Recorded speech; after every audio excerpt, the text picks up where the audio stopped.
கர்த்தருடைய பரிசுத்த நாமத்திற்கு மகிமை உண்டாவதாக. 2024 ஆண்டு முழுவதும் நம்மை பாதுகாத்து இந்த 2025 ஆண்டுக்குள் பிரவேசிக்கிற தேவனுக்கு கோடான கோடி நன்றி செலுத்துகிறோம். ஆண்டவரிடத்திலே 2025 ஆண்டுக்கான வாக்குத்தத்தத்தை கேட்கும் பொழுது கர்த்தர் ஒரு வசனத்தை அடியனை கொடுத்தார். உபாகமும் 31 அதிகாரம் 8வது வசனத்தை ஒருவர் வாசிப்போம். உபாகமும் 31 அதிகாரம் 8வது வசனத்தை ஒருவர் வாசிப்போம். தேவ நாமத்துக்கு மகிமை உண்டாவதாக. கர்த்தர் நல்லவர், அவர் கிருபை என்றும் உள்ளது. கர்த்தருடைய நாமத்துக்கு மகிமை உண்டாவதாக. உபாகமத்தின் புஸ்தகம் 31 அதிகாரம் 8வது வசனத்தை ஒருவர் வாசிப்போம். உபாகமும் 31 அதிகாரம் 8வது வசனம். கர்த்தருடைய பரிசுத்த நாமத்திற்கு மகிமை உண்டாவதாக. கர்த்தர் நல்லவர், அவர் கிருபை என்றும் உள்ளது.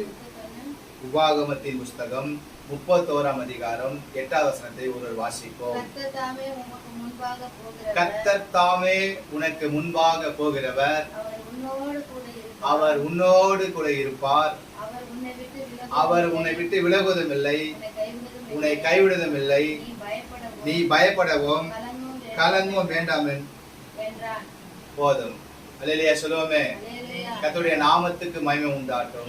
கர்த்தருக்குள் பிரியமான தேவஜனமே, இந்த 2025 ஆண்டிலே கர்த்தர் உங்களுக்கு கொடுக்கிற வாக்கு தத்துவம், கர்த்தர் தாமே உனக்கு முன்பாக போகிறவர், அவர் உன்னோடு இருப்பார். இந்த 2025 ஆண்டிலே நீங்கள் எங்கெல்லாம் போறீங்களோ, திருச்சபைக்கு போகும் பொழுது கர்த்தர் உங்களுக்கு முன்பாக போவார். ஊழியத்துக்கு நீங்க போகும் பொழுது கர்த்தர் உங்களுக்கு முன்பாக போவார். வேலை ஸ்தலத்துக்கு நீங்க போகும் பொழுது கர்த்தர் உங்களுக்கு முன்பாக போவார். நீங்க இந்த 2025 ஆண்டிலே எங்கெல்லாம் போறீங்களோ அங்கெல்லாம் கர்த்தர் உங்களுக்கு முன்பாக போவேன் என்று கர்த்தர் இந்த 2025 ஆண்டிலே உங்களுக்கு வாக்கு கொடுக்கிறார். அல்லேலூயா சொல்லுவோமே. தேவ நாமத்துக்கு மகிமை உண்டாகட்டும்.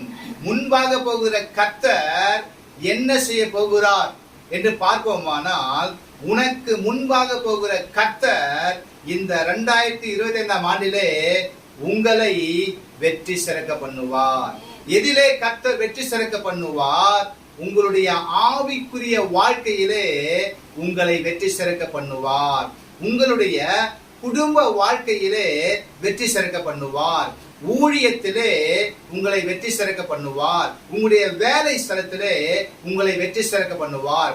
உனக்கு முன்பாக போகிற கர்த்தர் உங்களை இந்த ஆண்டு 2025 ஆண்டு, இந்த ஆண்டு உங்களை வெற்றி சிறக்க பண்ணுவார்.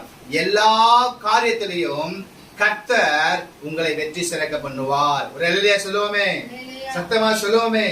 உங்களுடைய தொழில் வியாபாரத்திலே கர்த்தர் உங்களை வெற்றி சிறக்க பண்ணுவார். இந்த ஆண்டு உங்களுக்கு வெற்றியின் ஆண்டா இருக்கும். இந்த ஆண்டு நீங்க தோல்வியை சந்திக்க மாட்டீங்க. இந்த ஆண்டு கர்த்தர் உங்களை வெற்றியின் பாதையிலே நடத்துவார். உனக்கு முன்பாக போகிற கர்த்தர் உங்களுக்கு இந்த ஆண்டை வெற்றியின் ஆண்டாக கர்த்தர் தருவார். ஒரு அல்லேலூயா சொல்லுவோமே. தேவ நாமத்துக்கு மகிமை உண்டாகட்டும். அடுத்ததாக, உனக்கு முன்பாக போகிற கர்த்தர் என்ன செய்கிறார் என்ன பார்ப்போமானால், வாசிப்போம். மீகா 2 அதிகாரம் 13வது வசனம். உங்களுக்கு முன்பாக போகிற கர்த்தர் என்ன செய்ய போகிறார்? மீகா 2 அதிகாரம் 13 வசனத்தை ஒருவர் வாசிப்போம். தேவ நாமத்துக்கு மகிமை உண்டாவதாக. தடைகளை நீக்கி போடுகிறவர் அவர்களுக்கு முன்பாக நடந்து போகிறார். அவர்கள் தடைகளை நீக்கி வாசலால் உட்பிரவேசித்து கடந்து போவார்கள். அவர்கள் ராஜா அவர்களுக்கு முன்பாக போவார். போதும். கர்த்தருக்குள் பிரியமான தேவஜனமே, இரண்டாவதாக, உனக்கு முன்பாக போகிற கர்த்தர் என்ன செய்கிறார்? தடைகளை தகர்த்து போடுகிறார்.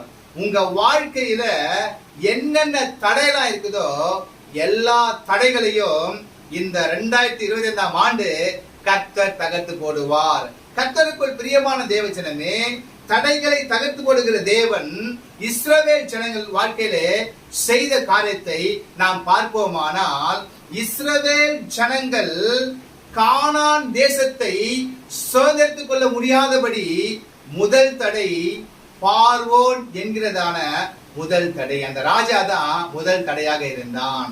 அந்த முதல் தடையை கர்த்தர் எப்படி தகர்த்து போட்டார்? 10 வாதைகளை கொடுத்து பார்வோன் என்கிற முதல் தடையை கர்த்தர் தகர்த்து போட்டார். இரண்டாவது, இஸ்ரவேல் ஜனங்கள் கானான் தேசத்துக்குள் பிரவேசிக்க கூடாதபடி இரண்டாவது தடை செங்கடல் அவர்களுக்கு பெரும் தடையா இருந்தது. தேவனாகிய கர்த்தர் இரண்டாவது தடையாக இருந்த செங்கடலை மோசேயுடைய கோலின் மூலம், மோசே கோலை நீட்டினார், செங்கடல் இரண்டாக பிளந்தது. இரண்டாவது தடையை கர்த்தர் தகர்த்து போட்டார். மூன்றாவது தடை இஸ்ரவேல் ஜனங்களுக்கு யோர்தான் நதி. அந்த யோர்தான் நதியை அவர்கள் கடக்க வேண்டுமானால் யோர்தான் கரை புரண்டு போகும் பொழுது அவர்களால் போக முடியாது. ஆனால் அந்த யோர்தான் நதியிலே ஆசாரியருடைய கால்கள் பட்ட மாத்திரத்திலே யோர்தான் இரண்டாக பிரிந்தது. மூன்றாவது தடையை கர்த்தர் தகர்த்து போட்டார். நான்காவது, இஸ்ரவேல் ஜனங்கள் அந்த கானானை சுதந்திரித்துக் கொள்ள முடியாதபடி நான்காவது ஒரு தடை காணப்பட்டது. அதுதான் எரிகோ பட்டணம். ஒரு அல்லேலூயா சொல்லுவோமே. ஆனால் கர்த்தருக்குள் பிரியமான தேவஜனமே, இஸ்ரவேல் ஜனங்கள் 7 நாட்கள் துதித்தார்கள், அலங்கத்தை சுற்றி வந்தார்கள். நான்காவது தடையை கர்த்தர்